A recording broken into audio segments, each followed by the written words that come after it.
አብርሃም እባላለሁ። ፋኖ አብርሃም ልጅ ነኝ። አሁን ግን የአማራ ፋኖ በጎጃም አንደኛ ክፍለ ጦር ከሚያስተዳድራቸው ቀጠናዎች ውስጥ የምንቀሳቀስ ተዋጊ ነው።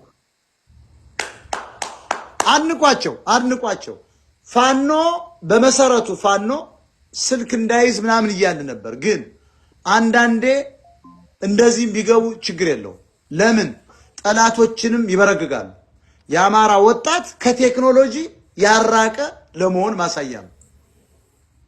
እነዚህ ስልካቸው ግን መታወቅ የለበትም። በድሮን ሊመቷቸው ይችላሉ። ምክንያቱም ብዙ ፋኖ ነው አሁን እዚህ ጋር ያለ ለጠላት እንትን ዳገቡ።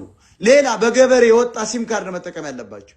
ስለዚህ እና ስትደውሉም በሌላ አፕሊኬሽን እንደ ቦቲ ምናምን ባለ አፕሊኬሽን መጠቀም ያለባቸው፣ መበተን አለባቸው። ዞሮ ግን እነዚህ ወጣቶች የሞጣ ቀራኒዮን የፖለቲካ ስራ ለማዳመጥ የሚቀመጡ ናቸው። በምክንያት ነው እኛ የምንነግራችሁ፣ በማስረጃ ነው። ፋኖ ይሰማናል፣ መሬት ላይ ያለው ይሰማናል ስንል በእርግጠኝነት ነው። ተመልከቱ፣ የአማራ ፋኖ ኋላ ቀር አይደለም። አንደኛ የተማረ ነው፣ ሁለተኛ ቴክኖሎጂ ይጠቀማል፣ ሶስተኛ ከረንት ፖለቲክስ ይከታተላል። ምን ማድረግ እንዳለበት ያውቃል።